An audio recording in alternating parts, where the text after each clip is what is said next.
What's up, guys? It's your boy, Barça Boy 103. Today we're going to be reacting to the Barcelona news over the past 24 hours. We do have a lot of topics to discuss. Firstly, again, the two main priorities for Barcelona in the transfer market is the reinforcement of a pivot and a left winger, and right now, according to reports, Joshua Kimmich and Nico Williams still remain the two main options for Barcelona. However, on the midfield side, of course, we had a lot of news about Mikel Merino over the past week. A new name has emerged, and this is a name that Hansi Flick has put on the table, and Angelo Stiller. We'll talk about him, the midfield German from Stuttgart, and how he could be an option for Barcelona this summer. How Barcelona as well are making advancements on the moves to keep the two Joaos. Again, the club want to keep them on the exact same formulas and conditions, but apparently Atletico Madrid asking for a lot of money for Felix, and Man City have confirmed, Pep actually confirmed, they are willing to let Cancelo join Barcelona this summer, pending an agreement can be met between all parties.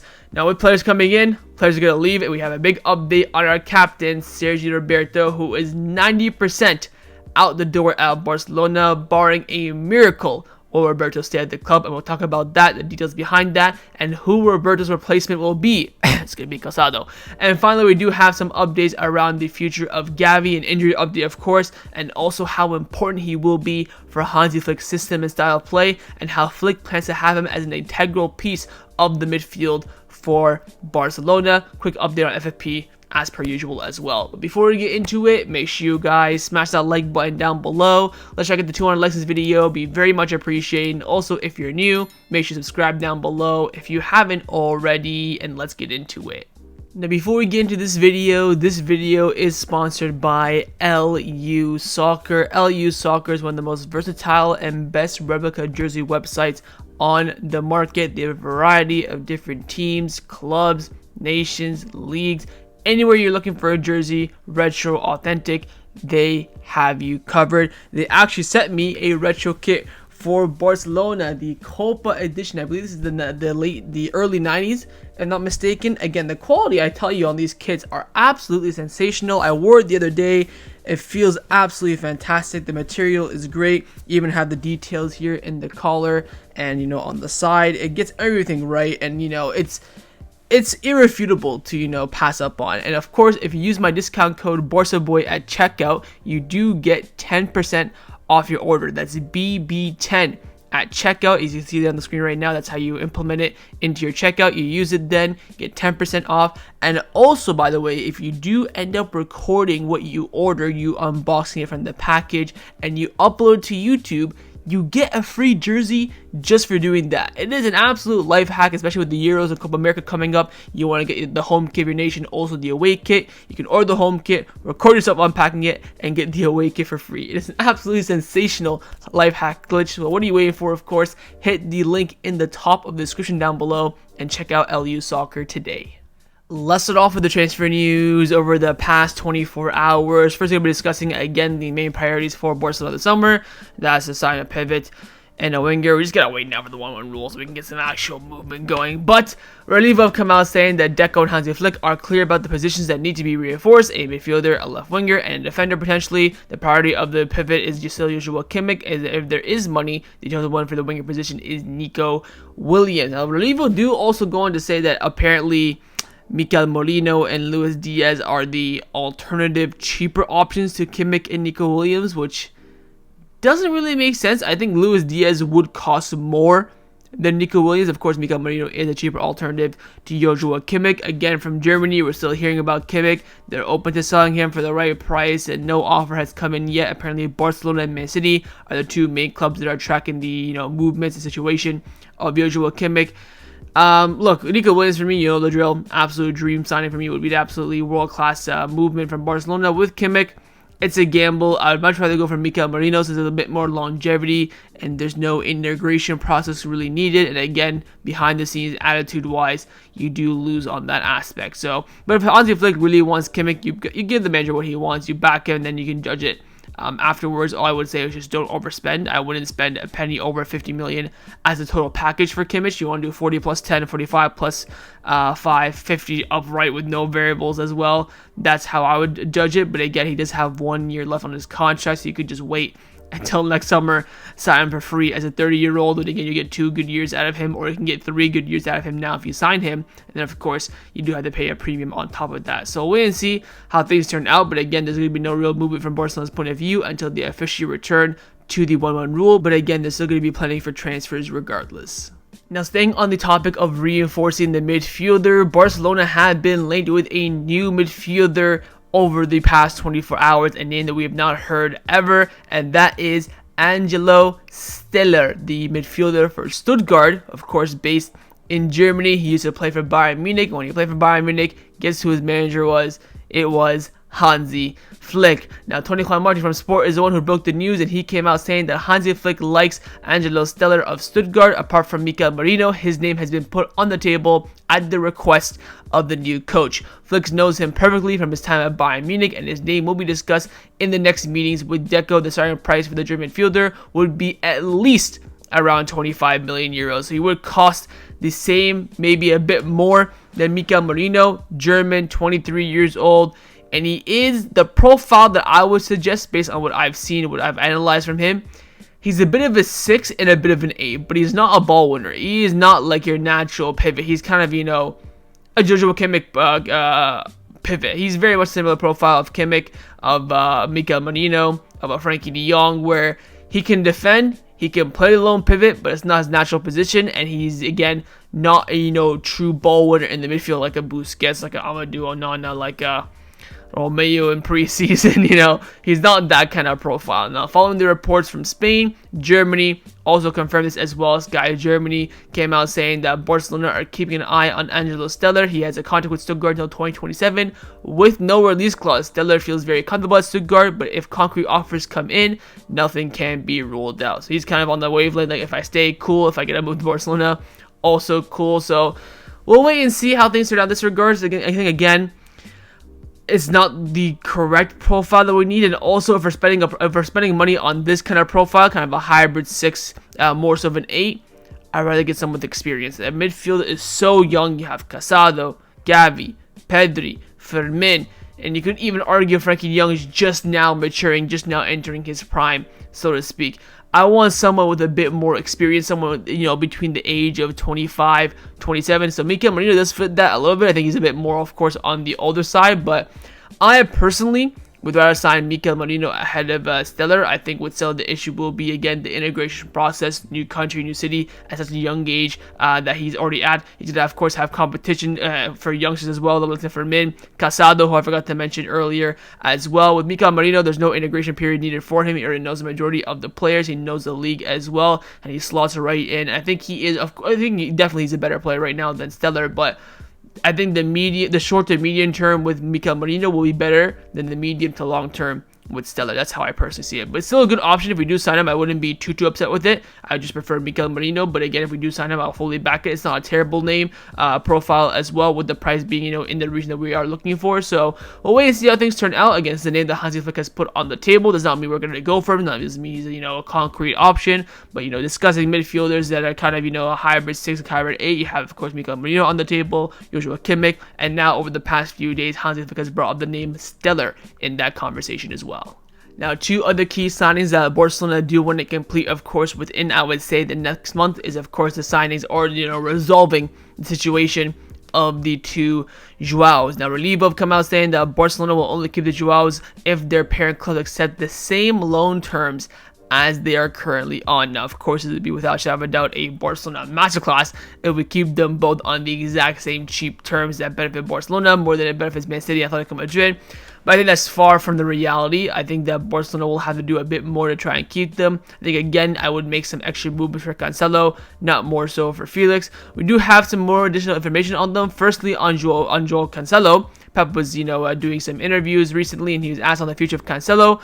He said that if Cancelo wants to stay in Barcelona and the 2 clubs can get an agreement, it will happen. If not, he will come back, and we expect him to be a part of our preseason with Manchester City. So again, that's him being very vague. He does not obviously want Cancelo back. He's saying that to be a very neutral point and not give an advantage to Barcelona or Man City in the negotiation, but more so Man City because, of course, they're happy to take him back for preseason when the reality is they are not. But he's saying, look, if they can reach an agreement, he will stay there at Barcelona. That's no problem. But if not, we will expect him back for preseason training. So their situation right now with Cancelo, Pep keeping it very wide open. And now with Felix, I mean, bloody hell, Mundo Deportivo have come out saying that Atletico Madrid wants 60 million for Felix. There's a better chance that I get that 60 million in my pocket from Barcelona than Atletico Madrid get that for Joao Felix. I'll tell you that right now for free. I barely want to do a loan deal for him. You want us to fork up 60 million. I'd rather spend 60 million on Joshua Kimmich than on Joao Felix 60 million. But again, this is why the markets. This is what Atletico Madrid want. Remember, they originally wanted 90 million, then it went down to 80, then it went down to 70, and now all of a sudden it's going down to 60. So it is the depreciating as the days do pass. But again, we will wait and see how things turn out. This one is going to be a very difficult one. I think the Cancelo operation is way more feasible for Barcelona, but very interesting to see how the negotiations go with Atletico Madrid for Joao Felix, and we'll wait to see how it happens with the two Joaos as well, with Barcelona of course giving already the green light for them to stay, but just now figuring out the formula to keep them. Now, staying quickly on the topic of fullbacks, Barcelona have been linked with a fullback signing for the first time this summer, and it is Jeremie Frimpong. This is coming in from David Bernabeu of Sport, who is, one of the more reliable journalists that works for Sport, and he's come out saying that Barcelona have contacted Bayern Leverkusen for Jeremie Frimpong. He's a player that Hansi Flick has put on the table. Barcelona have to put an offer first down. From now, the player wants to make his decision only after the Euros ends from the Netherlands point of view. This makes no sense whatsoever. He is basically a younger Cancelo who can go forward, create chances, score goals, get assists, but can't defend to save his life. It is the exact same thing. Now, if you tell me you want to sign Frimpong and also keep Cancelo, I will slap you across the face and saying, what the F is the bloody point? If you want to sack off Cancelo and bring in Frimpong, then okay, I don't mind that. But Frimpong is a player that we don't need. Again, we need a pivot, left winger. I don't want to see no other right back and left back crap. You already have Cancelo, you have Juan Araujo coming back from loan, you have Jules Koundé, right back position is well covered for a season. At left back, you have Cancelo who can play there if needs be, you have Hector Fort, you have Alejandro Balde. All full back positions right now are well covered to survive a season, with good depth as well. Right now, again, pivot, left wing, pivot, left wing, pivot, left wing. That's what we need. Figure out those two first, then you can go and get luxury signings like a striker or a fullback. Jeremie Frimpong makes so sense. He's of course coming off of a fantastic season with Leverkusen. His price is going to be upwards of 40 to 50 million euros. Why are we going to spend that much on a fullback? If you want to sack off Cancelo completely and spend all that money on Frimpong, fine, that's a risk. But you know what? I wouldn't discredit that or argue that. But keeping Cancelo and bringing in Frimpong, you're high off your horse. I don't know what your thought process is there, but we'll wait and see how things turn out. Again, it's way too early to judge anything. And again, it's quite clear the club want to get a pivot and a left wing first. This will come definitely third, but the fact that Barcelona have made some sort of contact is definitely something that should be taken note of. Now, another player in which Barcelona are planning to sign this summer, but for the B side for Barca Athletic, is Pau Victor. Now, originally we thought that we had a 3 million euro buy option, whether now Barcelona want to execute it or not remain to be seen, or we can include players in a Girona operation, blah blah blah. But now Fernando Polo Roger from Mundo Deportivo have come out saying that Barcelona will still try to keep Pau Victor permanently, but the option to sign him for 3 million euros expired on the 1st of April, and Barcelona now assume that he will cost more based on his performances. Players like Oyer Romeu, Pablo Torre, and Eric Garcia can be key. Now, hear me out here. Pau Victor, fantastic season with Barca Athletic. I think he got 23 goals, something like that. He's done great. I think almost 10 assists, I think 9 assists. He's done great. What is the plan? You want to buy him and then sell him for more?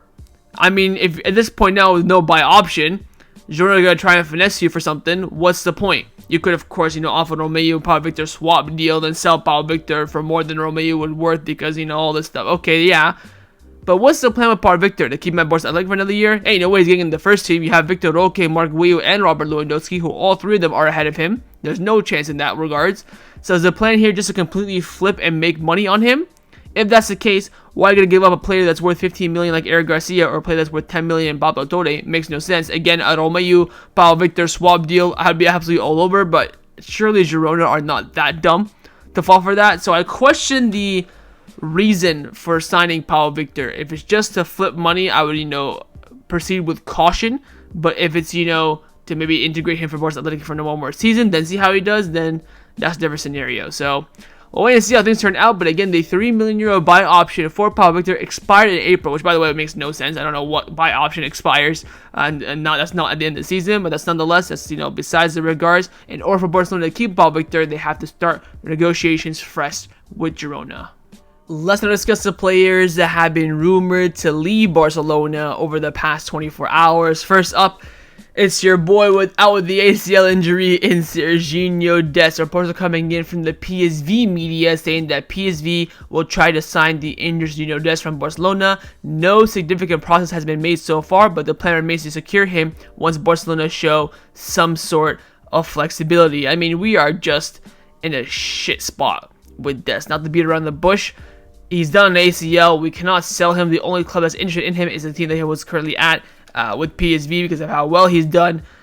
We want to get 10 million for him. I would say to them, look, 5 million fee, 5 million variables. Let's have a crack at it. Or maybe I would give Dest for free, but if he comes back and plays a certain amount of games for PSV, then they have to pay us a 10 million buy option, because again, PSV are taking a massive risk on Dest. When you have an ACL injury like with Gavi, it's a 50-50 win that you come back the same or different or whatever the case may be. So Barcelona are in a very difficult situation. I would just say try and save on his wages. I don't really care at this point for transfer fees and stuff like that. Of course, try and do the best deal you can possible, but just saving on his wages is the most important thing. He's out around 100 grand a week, so getting rid of that, especially for financial fair play, will be absolutely crucial. So the most important thing is that PSV are still interested. They're still in the race. They're still in talks with Barcelona. That's very, very crucial. But again, Barcelona are in a difficult scenario here where they can't really negotiate too much.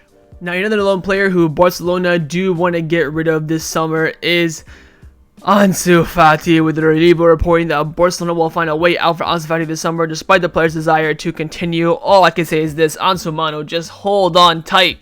We've got just around over a month left until preseason, until that flight to America takes off. Just get on that plane, bro. Just get on that plane and perform like no tomorrow in America. That's all I can recommend to him. From the Barcelona point of view, of course, if any bid or upwards of 30 million comes in, I would accept. I think you're probably looking at a loan to Sevilla. I think that's the best route for everyone.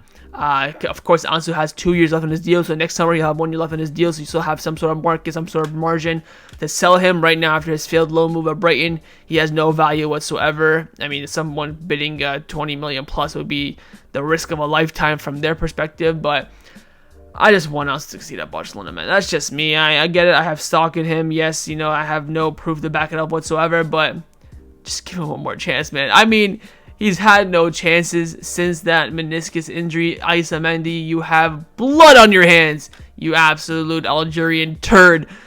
So we'll see what happens with Ansu. Again, I think if he can just survive until that plane to America, prove if his worth Hansi Flick, things could change. But if he is sold, if there is any movement before that, of course, he's got no chance.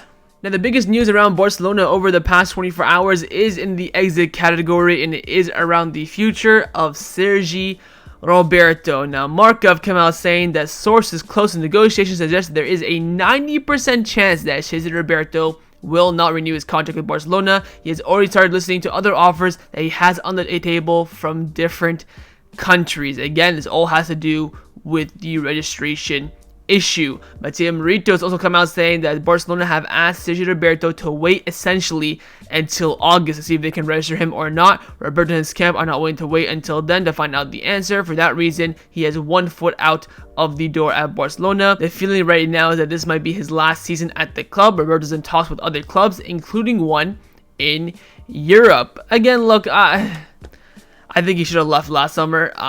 Again, if you want to keep him cool, if not cool, with this kind of overstock that we do have in the 8 position in the midfield, it does not make sense to keep him unless Hansi Flick and Joan Laporta want to have someone of a captain or leader in the Barcelona team. That's why I would personally, be in a bit favor to keep him. He was all right last season, being able to speak fluent English and help that transition of Hansi Flick and his new staff into Barcelona. Of course, moving stadiums as well, mid-season as well. You need someone who knows the culture, the style, the city, the language, everything like that. That's an asset that's going to be important, but then again, it's an asset that's not super needed. Again, if I thought I think according to reports, he should be earning, a very low salary. So the fact that there is registration issues is a bit of a question for me. But again, I honestly still think at this current point, this is all just, a smokescreen. I think that once Barcelona return to the 1-1 rule, which again will hopefully happen in the next few weeks, and they realize how much space they have on their salary margin, they will renew Roberto, register him,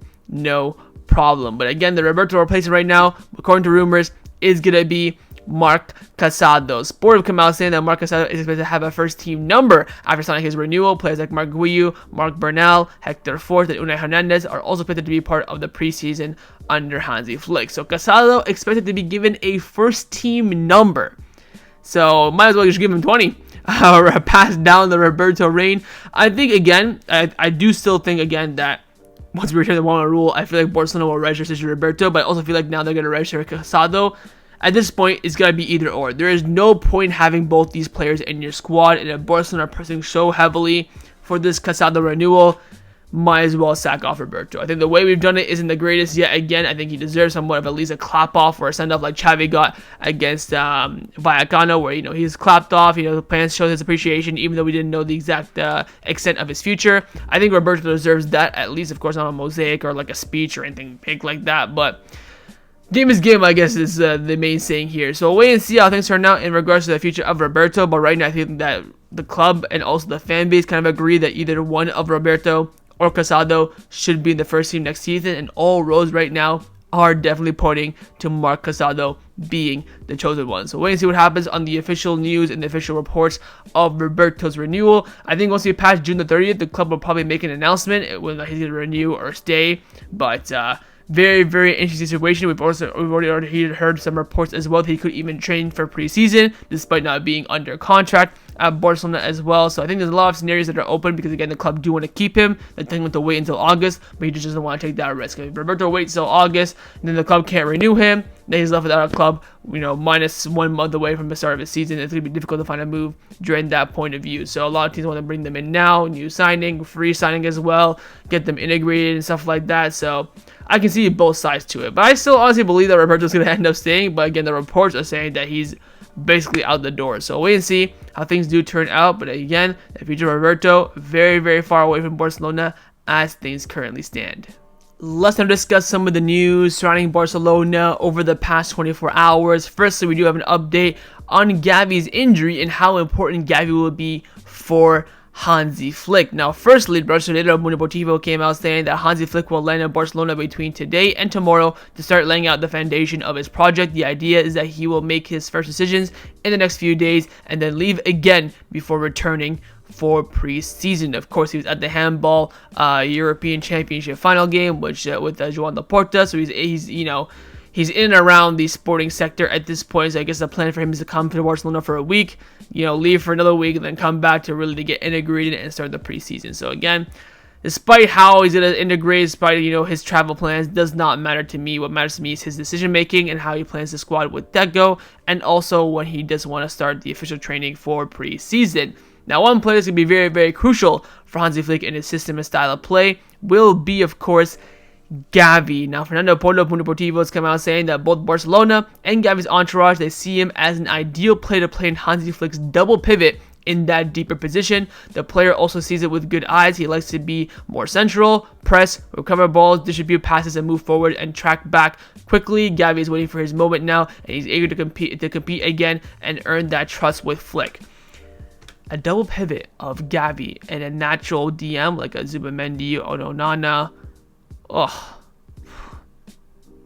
the things we can do with that. Bloody hell. But the club are just so delusional to that fact. A double pivot of Joshua Kimmich, Gavi won't work. A double pivot of Mikel Merino, Gavi won't work. A double pivot of De Jong, Gavi wouldn't work. There's no balance there. I think a double pivot of Gavi Christensen could definitely work. But having Gavi in that deeper role behind Pedri, who we are expecting to be playing in that number 10 role, it's going to be magical times. But again, it comes down to him whether or not he returns fully fit from his injury. And speaking on that, we do have an injury update. Fernando Porto from Mundo Deportivo came out saying that Gavi's recovery is on the right track, but nobody wants to rush and force his return. The priority for everyone is that he recovers perfectly. He is not expected to return before October, and if he has to in November, then also no issues. I'll tell you guys this right now. We ain't seeing Gavi fully fit until 2025. The sooner you get that the sooner you get that in your cracked head, the better. Because all this, oh, Gavi's going to be ready for preseason. Oh, he'll be fit at the start of the season in September. Oh, he'll be 100% ready to go for October. It's all crap. I'll tell you this right now.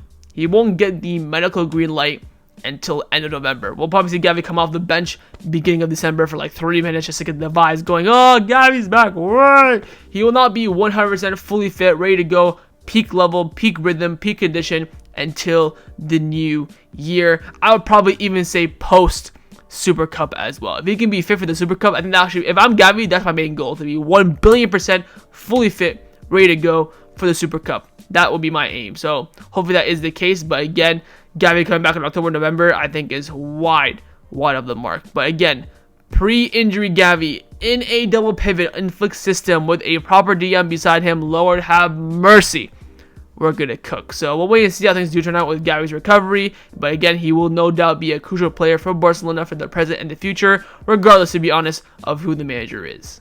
But some breaking news has come out in regards to injuries at Barcelona, and it's revolving Frenkie de Jong, who has officially been ruled out of the Euros for the Netherlands due to the ankle injury. I'm in shock by this, mainly because of what we've been hearing from Frenkie and Ronald Koeman, the manager, over the past few days. I showed you guys in the last video, Frenkie de Jong doing some press, saying that, oh, I'm feeling good, I'm feeling ready for the first game, I should be there at least fully fit. Whether I start or not remains to be seen. Koeman was saying that everyone's fit barring Frenkie de Jong. He did the full training session, just didn't do the 11v11 duel, so to speak, didn't really go crunching for tackles and stuff like that. Next day, ruled out completely of the tournament. Now, Frenkie de Jong did put a message out on his Instagram. I'll read it out for you right now. He said that I'm sad and disappointed that I won't make it to the Euros. We've been doing a lot in the past few weeks, but my ankle needs more time to recover. Unfortunately, it's a dream and a great honor to represent our country in the final tournament, wearing the orange shirt, singing the songs, and feeling the support of the entire country. But now I will, like the entire orange family, cheer the team on the sidelines. Let's go, boys. So Barcelona were right. We talked about the report, of course, a week ago that Barcelona were worried that Frenkie de Jong was forcing himself through his injury because they don't want it to become a chronic injury. It looks like Frenkie de Jong now has admitted defeat. Now, whether or not he'll be fit for preseason or not remains to be seen. We still have, of course, a month to go. Hopefully that is the case. But again, from this tackle from Freddy Valverde and Clasico, it's turned out to be this 3-month injury, which is kind of crazy. And also, we saw Robert Lewandowski go down for Poland as well recently. We don't know the extent of his injury as well, so we'll wait and see in that regard. So Frenkie de Jong ruled out completely for the Netherlands. On the bright side for Barcelona, this does hopefully mean that he'll be fully fit, recovered, ready to go to start preseason. That's now another name on the preseason table for the first team. It won't just be, Inigo or Mayu. Who else am I missing? Balde, like those 4 first team players. Frenkie de Jong will be included in that, so having a full start under Hansi Flick will be good for him. But whether or not this injury is serious or not remains to be seen. Hopefully it's not too chronic. But again, he was already training yesterday with Netherlands. He did the full training session. So I don't know if he forced himself, he was on painkillers, I don't know what the case may be, but now that he's fully out of the Euros completely, hopefully this does mean again that he can recover fully to start the new season with Barcelona. And that also means now he is free to negotiate his contract renewal. So get the pen and paper out, sign the deal. If you don't want to sign the deal, get him shipped off. But now it's going to be difficult for Barcelona to sell him with this freaking injury that's now being, a big thing in the media. So we'll wait and see how things turn out with Frenkie's injury. But again, he's now 100% ruled out for the Euros, will not participate whatsoever, even though he took, official pictures for the Netherlands and all this stuff as well. But hopefully he'll have him fully back, fully fit, ready to go for the start of preseason in just a month's time. Now, in other important news, we do have an update on the new kit release for the home kit. Again, we already know what it's going to look like and stuff like that. Well, the reason why we're so anticipated and so waiting forward to this release date, because that's what we expect Barcelona to announce the official renewal with Nike. Now, the original date was set for next Thursday, June the 20th.